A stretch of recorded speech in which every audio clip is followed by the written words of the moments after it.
This is the third time, अब ये क्या तीसरी बार है, this is the third time. अब ये छोटी छोटी सी चीजें ना हमें याद नहीं रहती है, जब बोलने की बारी होती है तो जैसे आप बोलते हो ना कि जब भी मैं इंग्लिश में बात करने की कोशिश करता हूँ या फिर करती हूँ तो वर्ड्स ही माइंड में नहीं आते, वर्ड्स माइंड में नहीं आते इन द सेंस कि इस तरह की जो चीजें होती है ये माइंड में नहीं आती, अब इसको कैसे बोलूं कि हाँ ये तीसरी बार है, राइट। तो समझ नहीं आता अच्छा इसको कैसे, अब यहाँ पर आपने सुन लिया तो आपको पता चल जाएगा अच्छा इसको ऐसे बोलते हैं। Hey everyone, this is the another episode of our English fluency journey series. Today again I have come up with a conversation जहाँ पर हम ये देखेंगे कि आप किसी भी आर्ग्यूमेंट को पोलाइटली कैसे शांत कर सकते हो, उसमें कैसे आप अपने आप को पोलाइटली एक्सप्रेस कर सकते हो, सिचुएशन को कैसे आप हैंडल कर सकते हो और बहुत सारी चीजें। देखो जब भी आप किसी एक कॉन्वर्जेशन को रीड करते हो या फिर सुनते हो तो वहां से आपको आइडियाज मिलते हैं कि आप उन्हीं सेम डायलॉग्स को या फिर सेम सिचुएशन में आप अपने आप को कैसे एक्सप्रेस कर सकते हो। तो इसलिए कॉन्वर्जेशंस रीड करना या फिर उन्हें सुनना बहुत जरूरी हो जाता है और इसीलिए मैं अपने हर सेशन में कॉन्वर्जेशंस लेकर के आती हूँ। कभी कभी हम स्टोरीज भी यहाँ पर देखेंगे जिससे हमें नए वर्ड सीखने को मिलेंगे, सेंटेंस फ्रेमिंग सीखने को मिलेगी, लेकिन जब हम कॉन्वर्जेशन देखते हैं तो वहां पर हम, क्योंकि इंग्लिश हम क्यों सीख रहे हैं, सिर्फ बात करने के लिए, राइट। इंग्लिश हम इसीलिए सीख रहे हैं ताकि हम लोगों से बातचीत कर पाए और कॉन्वर्जेशन का मतलब ही वही होता है, तो हमें भी तो कॉन्वर्जेशन ही करनी है, दैट्स व्हाई इसीलिए मैं हमेशा कॉन्वर्जेशंस लेकर के आती हूँ। तो आज की भी हमारी एक कॉन्वर्जेशन है जिसमें हम देखेंगे कि आप किसी भी सिचुएशन को पोलाइटली कैसे हैंडल कर सकते हो, कैसे लोगों को पोलाइटली रिप्लाई दे सकते हो, कैसे उन्हें अपनी बात एक्सप्लेन कर सकते हो पोलाइट वे में, right. So let's begin the conversation now. तो हमारा जो सिनेरियो है, जो सीन है वो है handling an angry customer complaint, यानी कि एक कस्टमर है जो कि बहुत गुस्से में है और उसकी एक कंप्लेंट है, उसको हैंडल करना है यहाँ पर। So let's see how can we handle the situation. So customer angrily यानी कि बहुत गुस्से में वो बोल रहा है, this is the third time our complaint, यानी कि ये तीसरी बार है जब मैंने आपको कंप्लेंट की है, आई हैव कंप्लेंट। देखो अब यहाँ पर ना हमें स्ट्रक्चर्स भी देखने हैं कि किस तरह का स्ट्रक्चर आ रहा है, टेंस कौन सा यूज हो रहा है। अगर आपने टेंसेस पढ़े होंगे तो आपको बहुत अच्छे से पता होगा कि ये स्ट्रक्चर यहाँ पर कौन सा है, I have complete, right. Completed, जब आप किसी एक्शन को कंप्लीट दिखाते हो प्रेजेंट के टाइम पर तो आप हैव हैज हैव की फॉर्म के साथ में V3 का यूज करते हो। टेंसेस को डीप में पढ़ने की जरूरत नहीं है, सिर्फ हमें देखना है कि कौन सी वर्ब का हम कहाँ पर यूज करते हैं सेंस के अकॉर्डिंग, दैट्स इट। अगर आपको कोई भी कंफ्यूजन हो तो टेंस पर भी मैंने एक पूरी सीरीज बनाई हुई है, अलग अलग सभी टेंसेस को वहां पर बताया हुआ है और एक ऐसा वीडियो भी है जिसमें कि सारे टेंसेस मैंने साथ में एक्सप्लेन किए हैं। तो अगर आपको थोड़ा बहुत नॉलेज टेंसेस के बारे में है तो आप उस वीडियो को देख सकते हो, जिससे कि आप सारी चीजें ब्रशअप हो जाएंगे और बहुत अच्छे से टेंसेस आपको समझ में आ जाएंगे कि सेंस के अकॉर्डिंग उनका यूज हमें कैसे करना है। और अगर आपको टेंस के बारे में नॉलेज नहीं है तो आप वो पूरी सीरीज देख सकते हो, आपको लिंक डिस्क्रिप्शन में मिल जाएगी, ओके। अब यहाँ पर जैसे वो बोल रहे हैं that this is the third time, अब ये क्या तीसरी बार है, this is the third time. अब ये छोटी छोटी सी चीजें ना हमें याद नहीं रहती है, जब बोलने की बारी होती है तो जैसे आप बोलते हो ना कि जब भी मैं इंग्लिश में बात करने की कोशिश करता हूँ या फिर करती हूँ तो वर्ड्स ही माइंड में नहीं आते, वर्ड्स माइंड में नहीं आते इन द सेंस कि इस तरह की जो चीजें होती है ये माइंड में नहीं आती, अब इसको कैसे बोलूं कि हाँ अब ये तीसरी बार है, राइट। तो समझ नहीं आता अच्छा इसको कैसे, अब यहाँ पर आपने सुन लिया तो आपको पता चल जाएगा अच्छा इसको ऐसे बोलते हैं। तो वो क्या बोल रहा है कि ये तीसरी बार है जब मैंने कंप्लेंट की है। Your staff clearly doesn't care about fixing my issue. वो क्या बोल रहा है कि आपका जो स्टाफ है उसे कोई फर्क ही नहीं पड़ता, मतलब वो मेरी जो प्रॉब्लम है उसको सॉल्व करना ही नहीं चाहते हैं। डजंट केयर, हम बोलते हैं ना आई डोंट केयर, यानी कि मुझे कोई फर्क नहीं पड़ता। तो उसी वाली सेंस में वो बोल रहा है that your staff clearly doesn't care about fixing my issue, मेरे जो प्रॉब्लम है, इशू यानी कि प्रॉब्लम को सॉल्व करना ही नहीं चाहता है आपका staff. I want to speak to someone in charge right now, मैं बात करना चाहती हूँ, I want to speak to someone, मैं उनसे बात करना चाहती हूँ इन चार्ज राइट नाउ, जो कि यहाँ के अभी प्रेजेंट में इन चार्ज है, यानी कि मैनेजर वगैरह, उनसे मैं अभी बात करना चाहती हूँ। एम्प्लॉय, अब जो वो एम्प्लॉय है वो बोल रहा है नर्वसली, यानी कि वो थोड़ा सा घबराया हुआ है, नर्वस है, क्योंकि जो कस्टमर है वो बहुत ज्यादा गुस्से में बात कर रहा है, तो नर्वसली बोलता है आई एम रियली सॉरी, माफी मांग रहा है वो कि sorry ma'am, I am really sorry ma'am, I am trying my best to help, मतलब मैं अपनी कोशिश कर रहा हूँ, अपना बेस्ट दे रहा हूँ आपकी हेल्प करने के लिए। Now manager calmly stepping in, यानी कि शांति से वहां पर आते हुए वो बोलते हैं गुड आफ्टरनून मैम, गुड, पहले वो रीड करते हैं। Good afternoon ma'am, I am the manager here, मैं यहाँ का मैनेजर हूँ। I heard there has been an issue and I'd like to personally assist you. अब देखो यहाँ पर जब ये ऐसे एपोस्ट्रोफी एस करके लगा होता है तो इसमें समझ में नहीं आता कि ये हैज है, इज है या फिर क्या है। ये देयर इज भी हो सकता है, देयर हैज भी हो सकता है।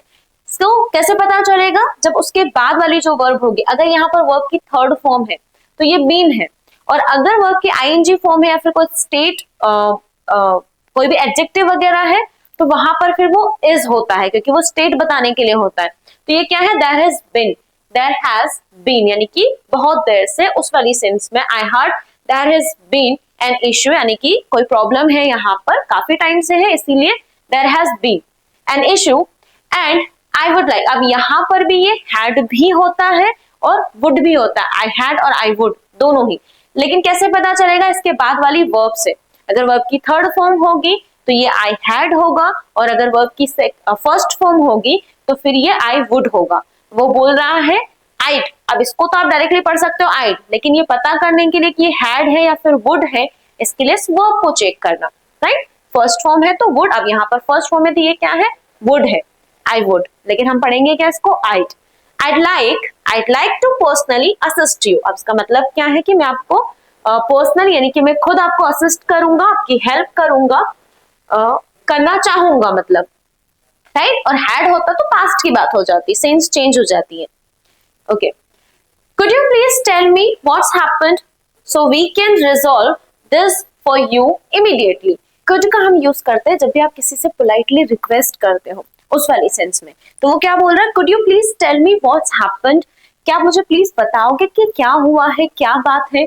so we can resolve this for you immediately, ताकि मैं आपकी जो प्रॉब्लम है उसे जल्दी से सॉल्व कर पाऊं, immediately यानी कि तुरंत। नाउ कस्टमर स्टिल अपसेट, अभी भी वो जो कस्टमर है वो नाराज है, और नाराजगी में वो बोल रहा है your team keeps messing up my order, यानी कि जो आपकी टीम है वो क्या कर रही है? कीप यानी कि करते रहना, तो बार बार मेरा जो ऑर्डर है उसको मेस कर रही है, यानी कि खराब कर रही है, या फिर कुछ चीजें चेंज हो जाती है, या फिर किसी भी तरह से उसका जो सही ऑर्डर है वो ला करके नहीं दे रही है, उसे मेस कर रही है। I've been waiting forever, मतलब मैं काफी टाइम से वेट कर रही हूँ। वापस से I have been waiting, जब भी आप कोई काम एट दिस मोमेंट कर रहे होते हो कि अभी ऐसा कोई चल रहा है, तो उससे आप बी की फॉर्म से बताते हो that I am doing this, क्योंकि वो प्रेजेंट में हो रहा है। लेकिन जब आप उसे टाइम के साथ बताते हो, वैसे तो फॉरएवर का मतलब होता है हमेशा, ऑल टाइम जिसे हम बोलते हैं, लेकिन इसको जब आप फ्रस्ट्रेट होते हो किसी चीज से, तो उस टाइम को एक्सप्रेस करने के लिए यानी कि गुस्सा निकालने के लिए आप बोलते हो कि मैं काफी टाइम से, कितने टाइम से मैं वेट कर रही हूँ, यानी कि बहुत टाइम हो गया वेट करते हुए, तो उस वाली सेंस में उसने यहाँ पर फॉरएवर का यूज किया है। So I have been waiting forever, अब टाइम के साथ बता रहे हैं इसलिए आई हैव बीन वेटिंग, यानी कि काफी टाइम से मैं वेट कर रही हूँ।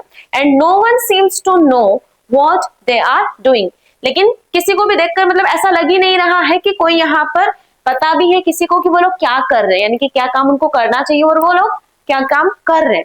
नो वन सीम्स मतलब कोई भी ऐसा नहीं लग रहा है टू नो कि वो जानता हो व्हाट दे आर डूइंग कि वो लोग क्या कर रहे हैं, यानी कि किसी को भी ठीक से काम करना ही नहीं आ रहा है यहाँ पर, उस वाली सेंस में। इट्स कंप्लीटली अनएक्सेप्टेबल मतलब ये तो नहीं चलेगा, वो बोल रहा है अनएक्सेप्टेबल मतलब जिसे मंजूर नहीं होता, कि ये मुझे मंजूर नहीं है, उस वाली सेंस में वो बोल रहा है कि इट्स कंप्लीटली अनएक्सेप्टेबल, ऐसा नहीं चलेगा। नाउ मैनेजर इम्पैथेटिकली यानी कि उसको सहानुभूति दिखाते हुए वो बोलता है that I completely understand how frustrating this must be, यानी कि मैं पूरी तरह से मैं समझ सकता हूँ या फिर मैं समझ रहा हूँ, हाउ फ्रस्ट्रेटिंग यानी कि कितना फ्रस्ट्रेटिंग ये जो भी आपके साथ हो रहा है ये कितना फ्रस्ट्रेटिंग है, यानी कि ऐसा जो कि गुस्सा दिलाने वाला है, जैसे कि हर किसी इंसान को गुस्सा आ सकता है जो भी आपके साथ हो रहा है।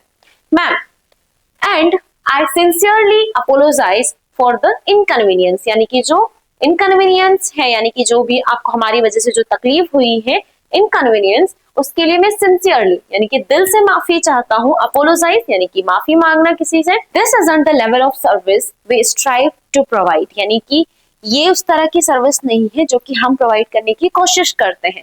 स्ट्राइव यानी कि कोशिश करना, प्रोवाइड करना यानी कि देना, सर्विस यानी कि सेवा।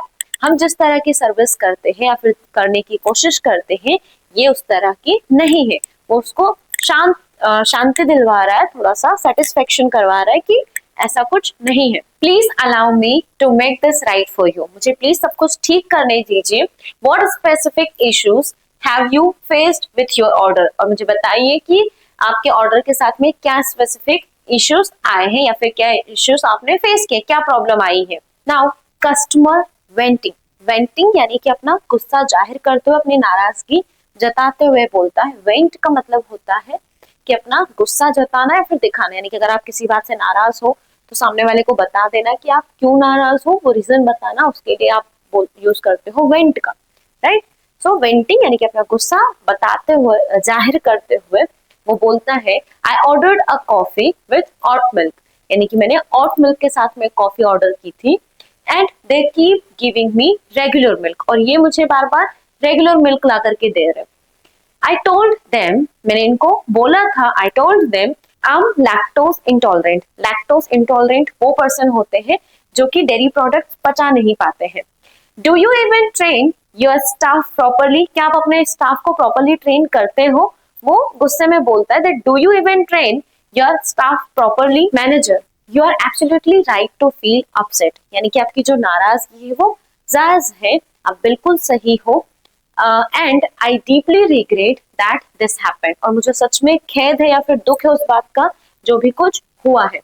आई appreciate you bringing it to our attention, मैं आपकी सराहना करता हूँ या फिर अप्रिशिएट करता हूँ, आपको थैंक यू भी आप बोल सकते हो कि आपने ये जो सारी बातें थी वो आप हमारे तक लेकर के आए, एक तरह से यानी कि फीडबैक जो आपने दिया। Let me personally remake your coffee exactly the way you need it, यानी कि मुझे फिर से रीमेक, फिर से बनवाना उसको, मुझे इसको फिर से बनवाने दीजिए, मैं बनवाता हूँ, मैं खुद पर्सनली आपकी जो कॉफी है जैसे आपको चाहिए वैसी बनवा करके लेके आता हूँ। To make up for the trouble, to make up for the trouble यानी कि जो भी आपको परेशानी हुई है उसकी भरपाई करने के लिए।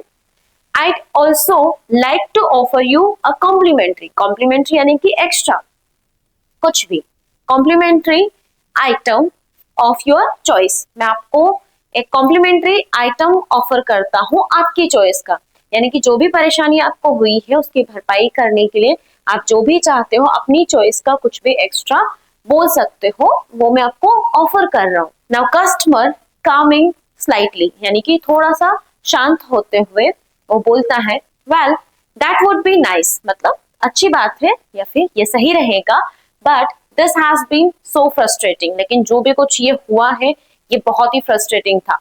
ओके, तो ये एक हमारी कॉन्वर्जेशन थी जिसमें हमने सिचुएशन को बहुत ही पोलाइटली हैंडल करना सीखा। आपको यहाँ पर क्या करना है ना, डायलॉग्स को रिपीट करना है। आप किसी के साथ भी ये प्रैक्टिस कर सकते हो, अपने फ्रेंड के साथ प्रैक्टिस कर सकते हो, या फिर अकेले अगर करोगे ना तो बहुत अच्छा होगा, जिससे कि आपको एक्सप्रेस करने का चांस मिलेगा, राइट। यानी कि आपको एक डायलॉग गुस्से में बोलना है जो कि कस्टमर का है, और जो मैनेजर बात कर रहा था वो पोलाइटली बोलना है। तो वो सारी चीजें भी हमें एक्सप्रेस करने सीखना है कि हम पोलाइट वे में कैसे चीजों को एक्सप्रेस करेंगे, गुस्से में कैसे एक्सप्रेस करेंगे। तो आप खुद से अगर प्रैक्टिस करोगे तो ज्यादा बेटर रहेगा, राइट। एक बार आप कस्टमर के डायलॉग बोलो, फिर मैनेजर के डायलॉग बोलना, और ऐसे करके आप प्रैक्टिस कर सकते हो खुद के साथ में। वर्ड्स भी वहां से आप सीखोगे, और जब तक सिर्फ सुनना ही काफी नहीं है, समझना भी काफी नहीं है, आपको सारी चीजें समझ में आ गई है, यहाँ पर वर्ड्स भी आपको पता चल गया किसको क्या बोलेंगे। बहुत सारे वर्ड्स ऐसे होते हैं जिसकी कॉन्टेक्स्ट के अकॉर्डिंग मीनिंग चेंज हो जाती है, यहाँ पर उसकी कुछ और मीनिंग निकल रही है, और उसी सेम वर्ड को अगर आप किसी और कॉन्टेक्स्ट के साथ में यूज करोगे तो वहां पर उसकी मीनिंग अलग हो जाती है, राइट। तो उन बातों पर भी हमें फोकस करना है।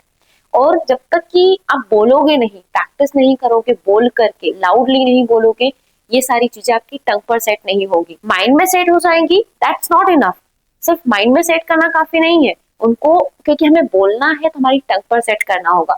और यही प्रॉब्लम होती है कि माइंड में तो बहुत कुछ होता है, लेकिन जब बोलने की बारी आती है तो हम नहीं बोल पाते, क्योंकि वर्ड्स हमारी टंग से बाहर नहीं निकलते हैं।